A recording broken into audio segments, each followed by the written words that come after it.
So, hello guys.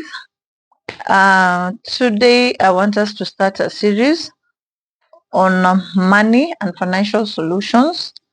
I've decided to do this series because I know we are in December and we want to start stronger in January. So this series will be about money, budgeting, financial issues, how to overcome them. And today we are going to talk about how to budget effectively and save for bigger goals. So if you are that one person who, when you just get paid, your money disappears each and every month, and you can't really tell what you've been doing with it, it just comes and disappears. I'm so sorry.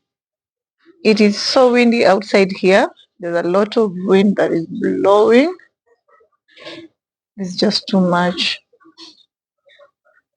Mm. So maybe you are hearing the wind. It's just crazy. It's too windy. Oh, okay, let's move on. So as we are saying, if your money disappears each and every month, when you get paid, you can't tell where your money is going to. And these are the videos that you should be watching and learning from, because I'm going to teach you about money, budgeting, and how you can achieve your goals when we start January. So budgeting is actually not a punishment. Budgeting is telling your money what to do so that it can stop controlling you. You're telling your money that I want you to build this, I want you to do this for me, I want you to go here and do this for me, so that it does not control you. Once you let money control you, you're never going to have enough of money. So we're going to discuss about 5 things. And to start with, I'm going to tell you that you need to be writing down everything that you want to spend your money on. Write your income, write your rent, write your what you're going to spend on transport, if it's transport, if it's on food, if it's on electricity, buying water, all the expenses that you have. One column, this is the much I have received, the income. If you have different streams of income, write them down. And then on the other column, now we have the expenditures, the expenses. Write all your expenses down. Ensure that you write to the latter, because those small things that you think that they are not important, you can imagine if your money is going to somewhere that you cannot even explain, how much will you have wasted at the end of the year? That will be a lot of money. So there's a saying that says these small leaks, if a ship has small leaks, it will end up making that ship sink.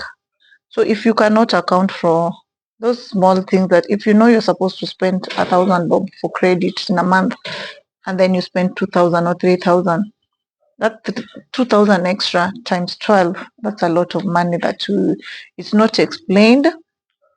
And if you invested it in a savings, it would have increased and given you a much higher value, and you would have done something important with that money. So write everything down, everything that you need to do, write it down. Number 2, give your money a clear goal. Ask yourself, what am I saving for? Hmm? What are you saving for? So once you have these clear goals, are you saving for school fees? Are you saving for rent? Are you saving for a business that you want to start? Are you saving for your future? Maybe you want to travel, a trip. Are you saving for your peace of mind, that you just know I have enough money in case of an emergency, in case you lose your job, you still have enough that can sustain you? Write these clear goals. They will help you know where you're putting your money in, and you'll have that peace of mind that you are safe, and also you're saving towards achieving certain goals. So you're not just saving without knowing where your money is, or what you're just saving for the sake of saving. People don't save for that. You have to save with a clear goal. like business, school fees, trip. Set a clear goal and work towards that. How much is that trip? Write it down. How many months do you need to save? Divide that amount with that. Then you know each and every month you're supposed to save this certain amount of money. So we go to our third point, which we are going to talk about. You choose a structure that will work with you, with how you're going to save your to save your money for your goals. So a simple structure will be like the 50-50-30-20, whereby your 50% you save for your needs, you save for your wants, and you know what your needs if fuel, food, rent, the things that is a must, you can't live without them. So those are your needs. So you put 50% from your salary, from your income to that category. And the second category is 30%, which goes for wants. Now once we can have like it out, check-ins, you can have credit, you can have bundles, you can have Wi-Fi, you can have just buying yourself shoes, clothes, handbags. Those are wants. They're not a must, but if you had planned for them, use that money to clear for those expenses. And then now the 20% that remains should strictly go to your savings account. If you have now extra, then you can spend that. If you do not have, please take the 20% to your savings account and save it. And also when you're doing the savings account, ensure that you choose an account that money is just not going to be there at ngoje mpaka end month, then you add more of the same 20. No, put that money in an account that will earn interest, will earn you dividends. So you can either invest it in a SACCO, in a bank account that also pays maybe quarterly or twice a year, or you can put that money in a money market fund where you're going to be earning more money each and every day while you sleep. So those are 3 ways that you can actually do to ensure that you are becoming financial independent. I'll take you to our fourth point, whereby we will be discussing about you have to save immediately after you get paid. Why am I saying that you should save immediately when you get paid? We already know that we can't do without our needs.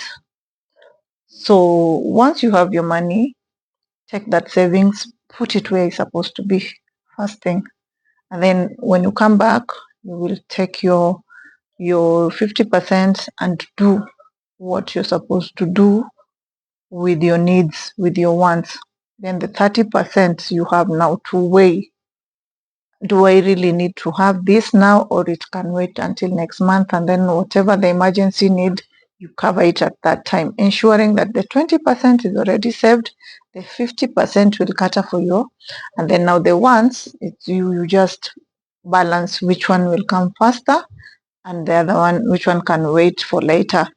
So that's our fourth that would be our fourth point. And the fifth and the final point I'll talk about is you need to be checking your budget every month.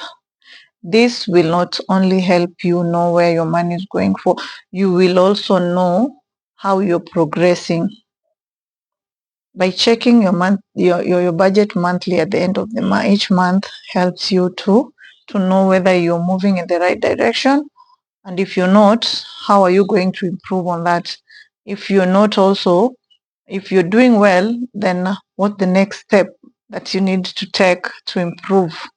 So always check your budget every month and analyze. Are you on the right track? Are you lagging behind? Correct. If you're on the right track, improve. Add some more. If you have more cash to other things, add more goals in that, and then you move on.